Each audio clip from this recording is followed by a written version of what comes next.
Hello, Nigel here with you, Nigel's Modelling Bench. And it's a cold-ridden Nigel. I've got a bloody cold again.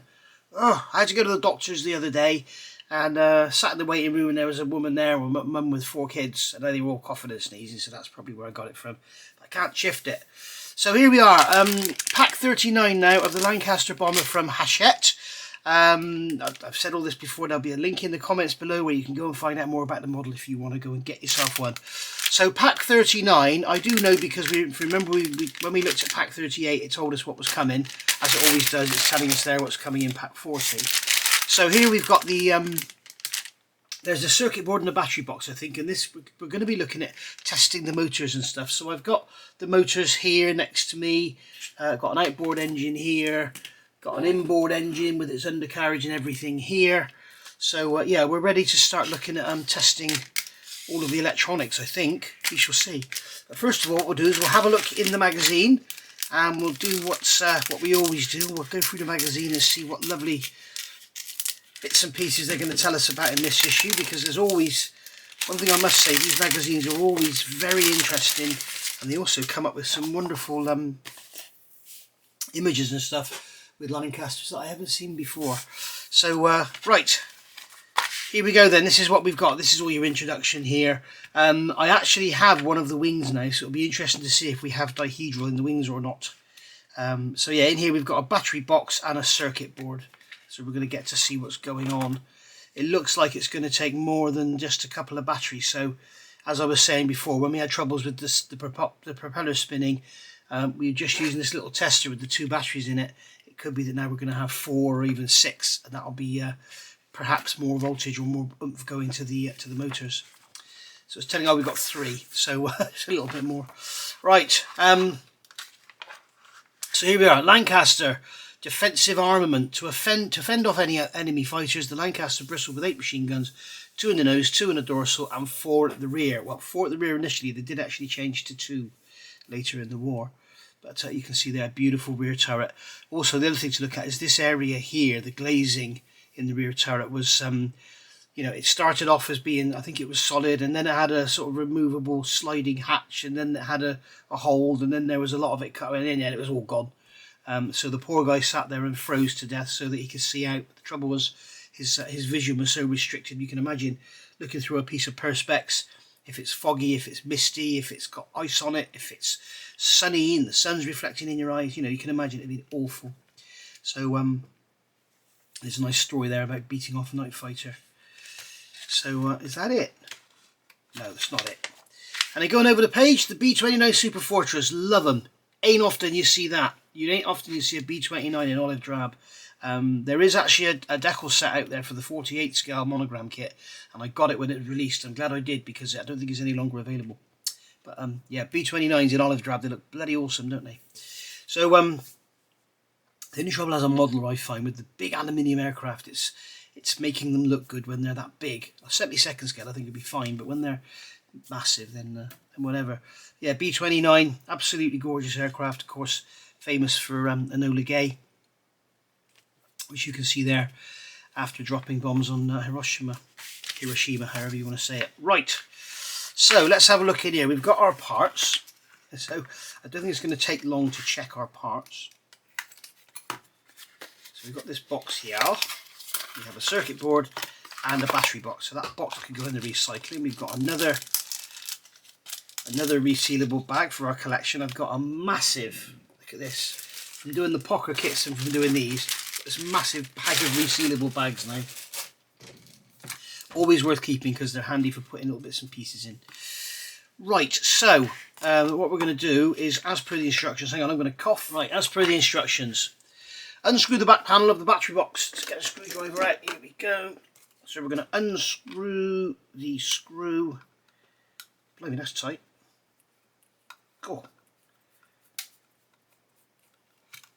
Okay, we're going to unscrew that, and we're going to lift it up. How does it come out?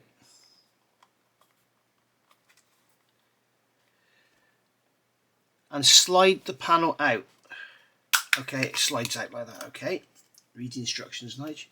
We're going to get 3 brand new batteries. So we get 3 of these to give the motors their best chance. And then we're going to load these batteries into here, just like so. There we are. And then I guess we're going to refit this cover, so it's just going to slide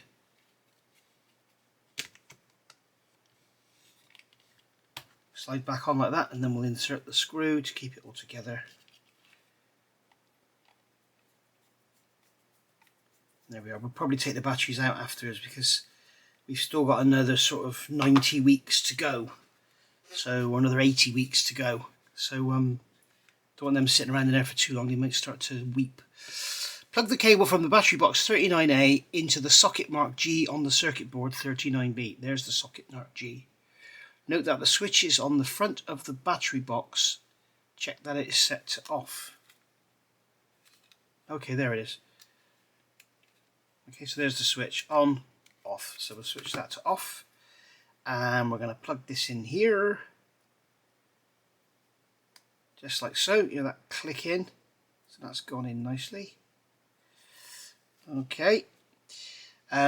Take the starboard outboard motor assembly from issue 38 and the propeller that was assembled in issue 1. Fit the propeller onto the black cog on the end of the propeller shaft at the front end of the motor. Note that this is a temporary fitting to test the motor. Yeah, it's a temporary fitting. In other words, they messed up. So yeah, as you can see, the prop sits on that spindle and it just falls off. So there we go. In fact, it's not even sitting back in the recess, is it? There we are. Dear, dear, dear. Right, so we're going to plug the cable connector marked B from the motor into the socket marked M on the circuit board. You'd have thought they'd have had B going to B, wouldn't you? Never mind. So we've got B going to M, and we can see that we've got some cutouts. So I think it's only going to go in one way.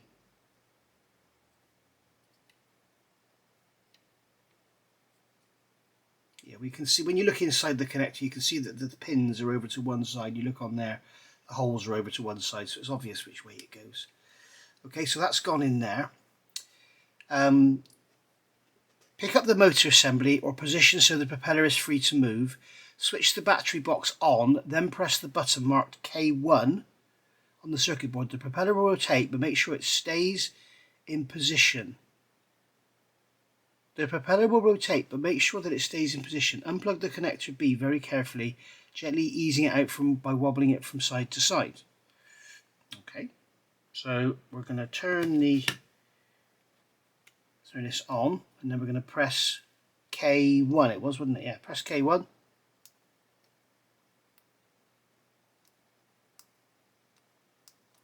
And nothing happens.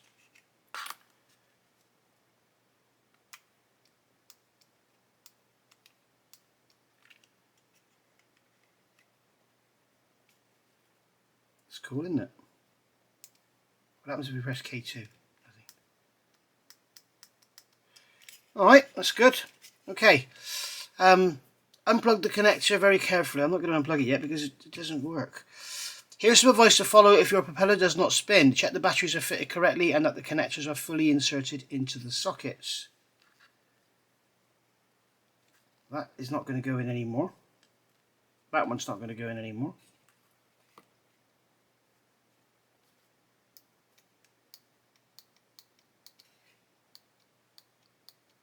I can hear the motor clicking, so it's trying to turn, but it can't. Ensure the motor housing is not fitted too tightly. As described in issue 36, step 1, you may need to remove the nacelles to access the screws that hold the motor housing in place. Okay, so what they're saying is if we loosen these screws off here,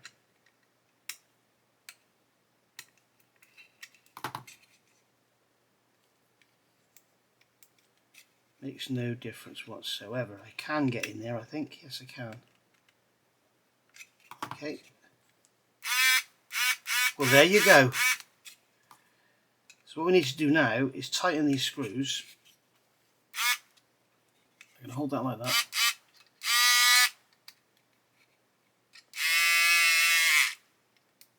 hear that.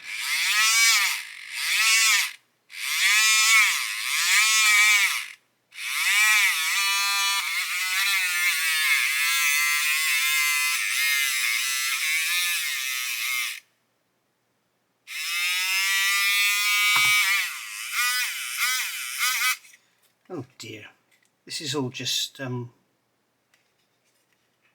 not helping actually. I've just looked in there.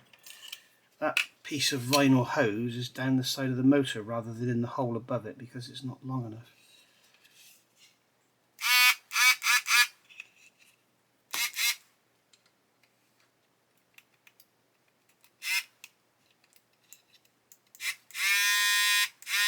You can hear it struggling. So what I'm going to do, I'm going to take this apart and then we're going to have a look and see if we can actually fix this, because I don't want that motor sat in there, those screws loose, because all that's going to happen, the vibration of the motor is going to make the screws come out and the motor is just going to drop out. So we're going to look at seeing if we can shim it out or something. Back in a second. Okay, so I found a couple of issues. One, this, they call it a cog, it's a gear. It should be central in that hole and it's not. Okay, so you can see that when you put the propeller in, you've got this spigot diameter on here. We get the light on now that we're not looking at the magazine anymore. We've got this spigot diameter on here that's actually rubbing on the body, so that's stopping it spinning. So I've removed this air intake. Remember they told us not to glue it on. So I've removed that and I'm going to take this screw out of here. If you remember, we purposely didn't glue any of this together. Okay, so we can pull all this apart, I think. Alright, it comes apart now.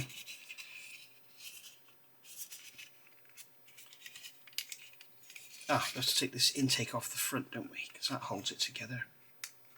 There we go.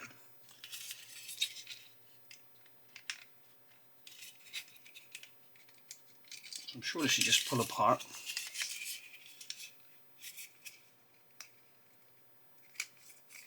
So maybe I will just lever it apart a bit and the motor will fall out. There we go. Just lever that apart and the motor will fall out. There we go. So we've got our motor there. So we can see there that that is all loose in there because I purposely didn't glue this engine bearer because I wanted to be able to adjust the height of the engine. That screw there is for the cell. I'm going to take this out of here so I can get to those screws. Excuse me. And that bloody piece of vinyl's gone down in there again. That's not helping at all. So what we'll do is we'll grab a drop of super glue and we'll glue this into here.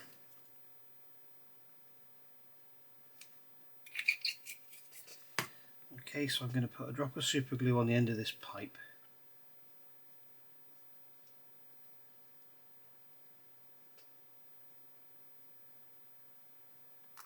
Just glue that into that hole so the bloody thing stays where it's supposed to go.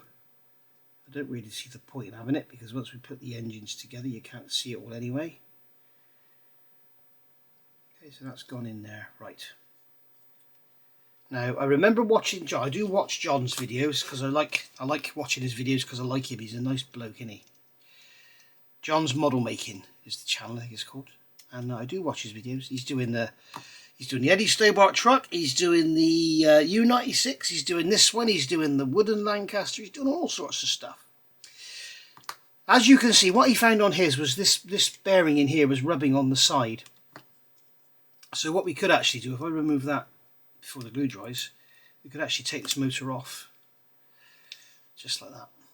You can see that I don't have that problem, that's not rubbing on there at all. Okay, so basically this will not run. Let's go back to this one.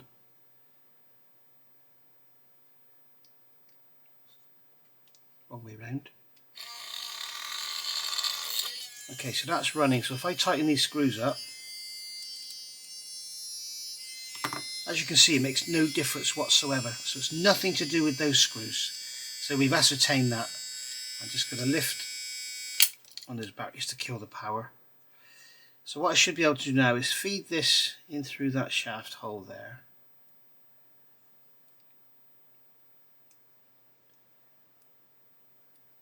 Get that to connect to the the back of the gear for the prop, the cog. Okay, so that's gone together like that. Now that's all free to turn. If I put that battery back on, you can see it can't spin. If I slacken these screws, I bet it will.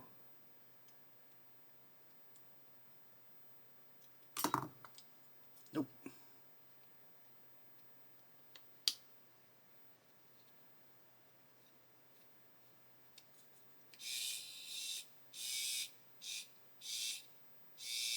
Okay, so what it is, it's a length thing. Alright, so what it is, this, when I push this motor back, you can see now if I pull this away slightly, it runs. I can tighten this screw up. It makes no odds. The trouble is the motor has it's such a small motor, it has absolutely no torque whatsoever. You can see there, if I take away this shaft, the motor spins beautifully. So this shaft here in the back of this motor, that's what I'm going to do because it's really getting on my nerves. You don't have to do this on yours, I'm just doing it for the video. I'm going to cut this pipe off because it's getting on my nerves, okay? It's constantly in the way. Right, so that magneto's moved as well. So I can feel hardly any resistance there. It's got that lovely bearing at the front. So everything should just run lovely. I just don't get it.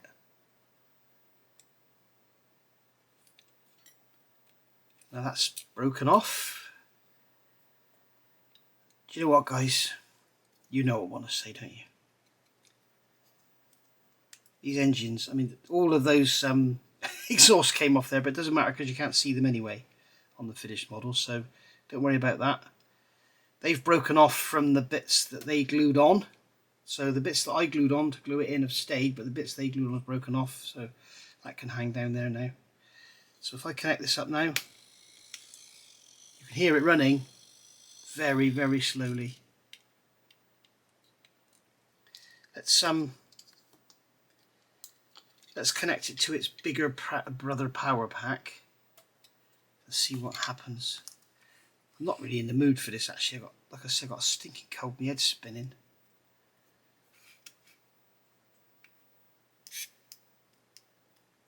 Oh, it went and then it stopped.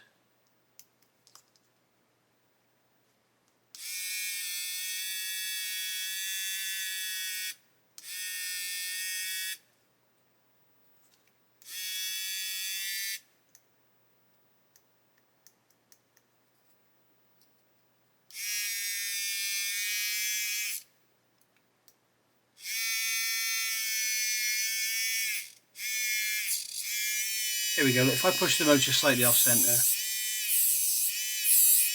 you can hear something starting to bind.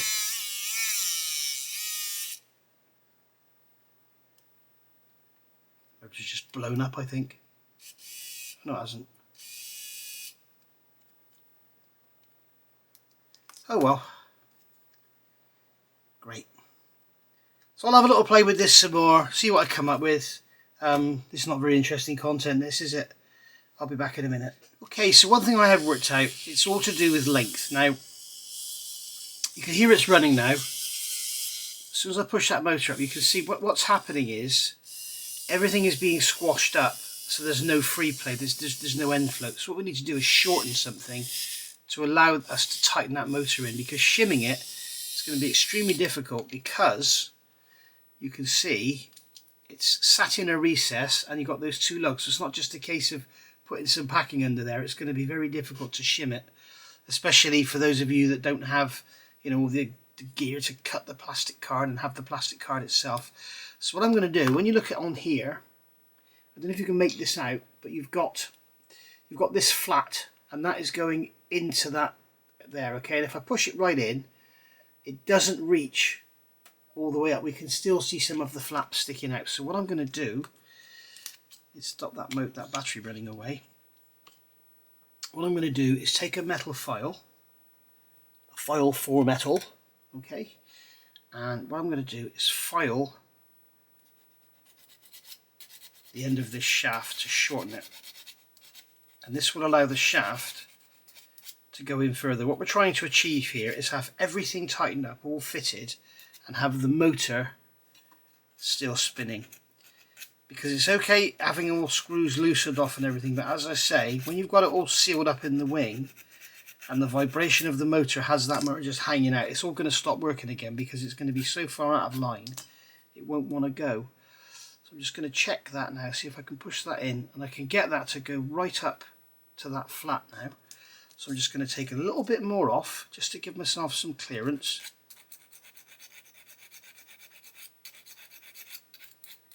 Just put a bit of a chamfer around it just to take the edges off. And we'll put that shaft back in there. And we can put this, just give the spindle a spin. Get it to line up, he says.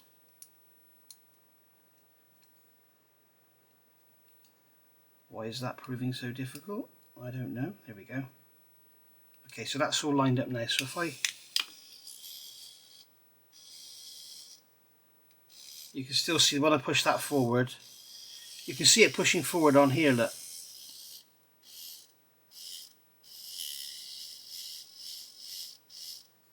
So we need to shorten it some more. Okay, so what I'm going to try now is taking some material from the other end.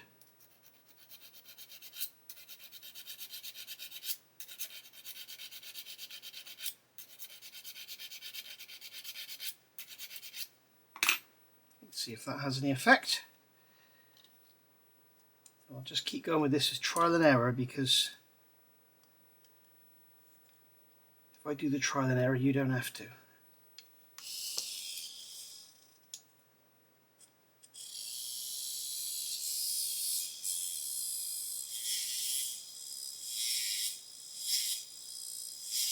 We're getting there, because as you can hear, it's slowing it down. Listen.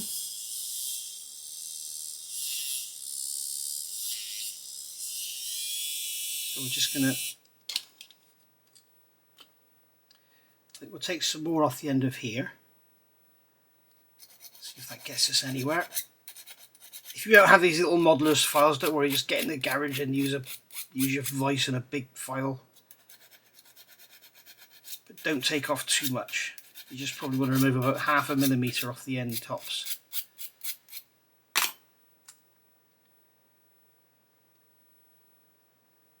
Right. It looks like I could get away with a bit more off of there as well. So if you're watching this Hachette, it looks like I might have found your problem for you, or one of them, because obviously John had a problem with things rubbing, didn't he?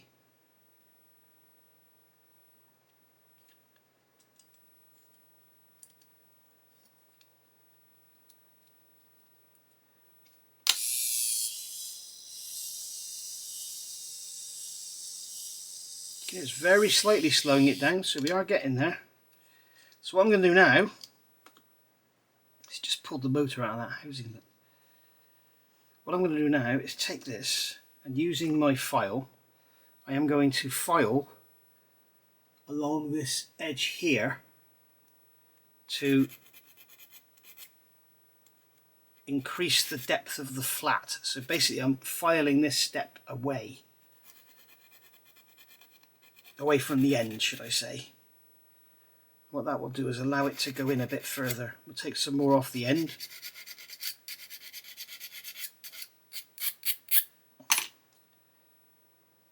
Will that go all the way in now? Yep. I think this, guys, I think this is going to be it. I think this will be the final.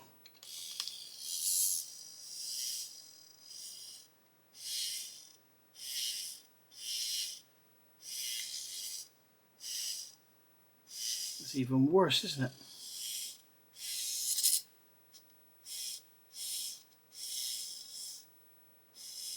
Maybe these batteries have got no oomph left in them. Let's plug it back into. Let's get rid of that out of the way. We'll put this back in here as instructed. Make sure that's on. Hold it together.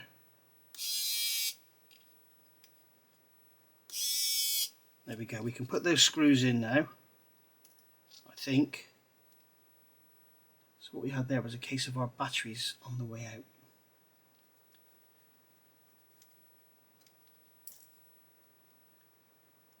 Get those screws, come here. Get those screws back into there.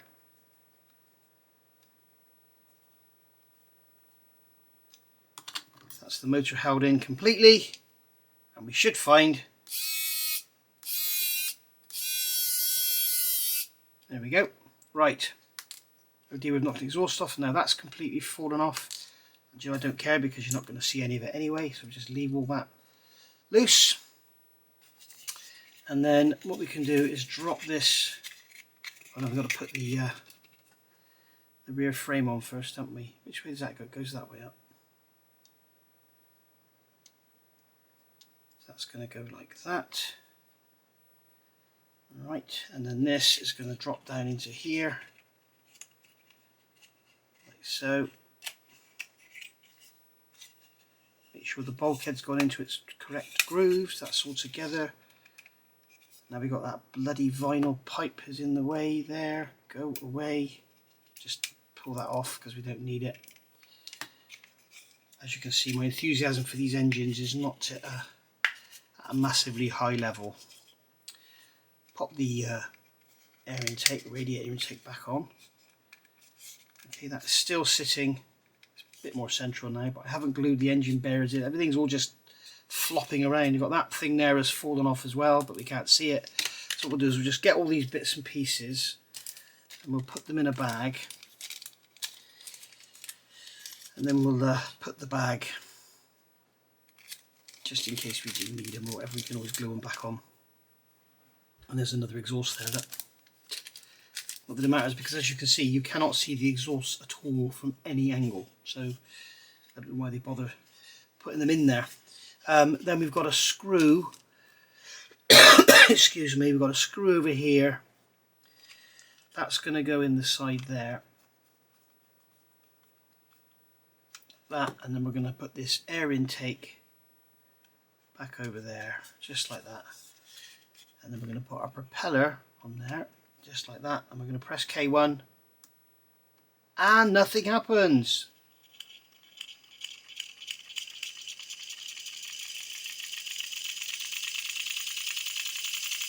There you go.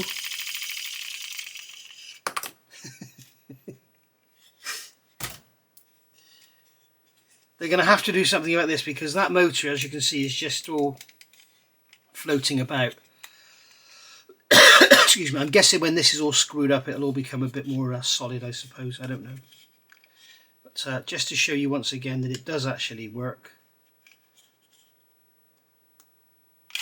Whoops. I shook it and the propeller falls off.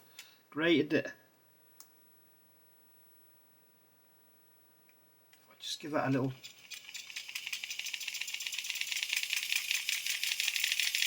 There you go. Even sounds authentic, doesn't it?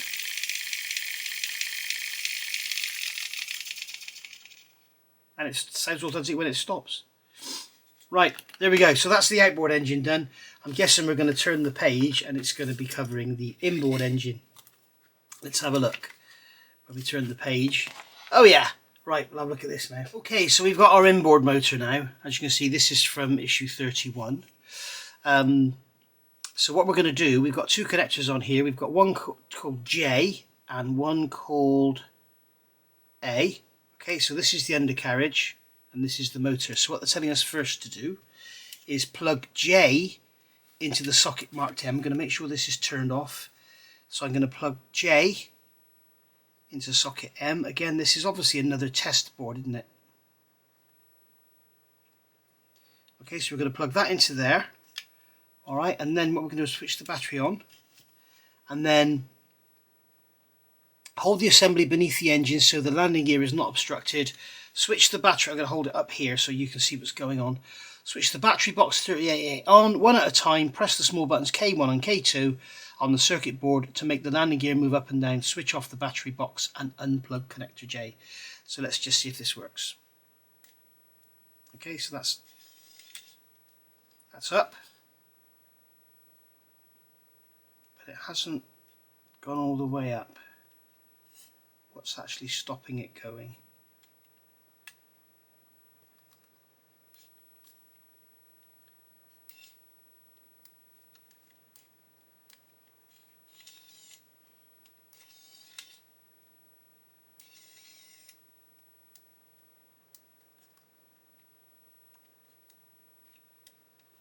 It's not coming all the way down, and it's not going all the way up. The actual undercarriage legs here are catching on the hinges.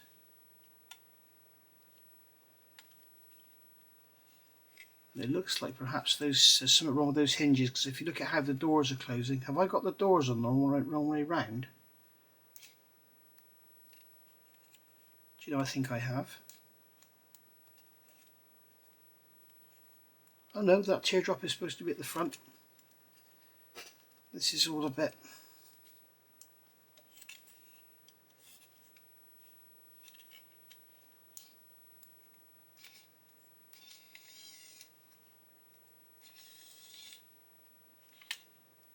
You have to give it a little bit of a helping hand and then it goes up.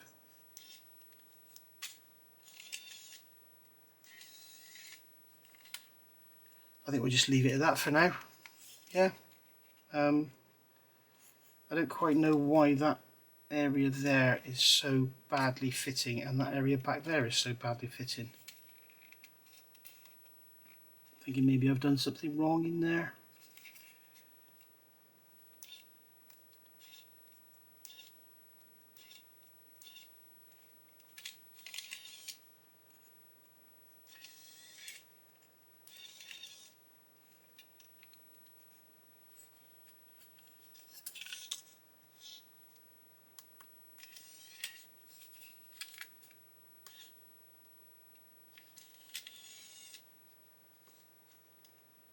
Okay, so I'm going to have a look at that, see what's going on, because something is wrong with these hinges.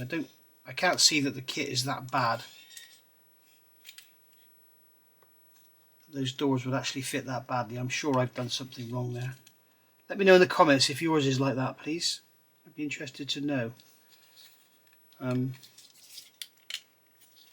you can manipulate them, you can push them around to wherever you want them. So I guess whatever you do, you're not going to help very much.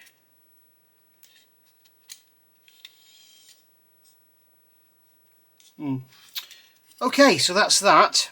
Then I'm going to turn that off. We're going to check the motor. Get that out of there. We'll get our connector A. Going to plug that into M, like so.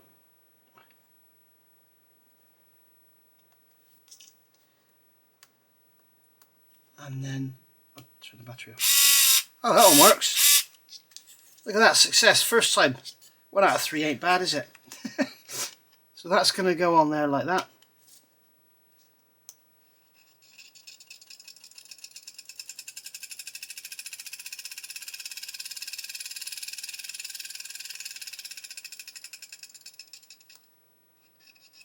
Ah, look at that, you can spin it the correct way.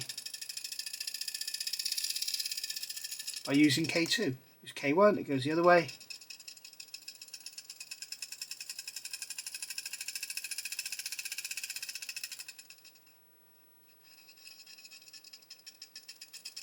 As I told you earlier, guys, don't go rewiring your motor to get the props to go the correct way.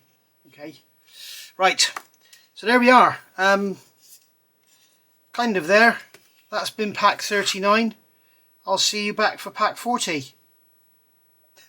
Bye for now.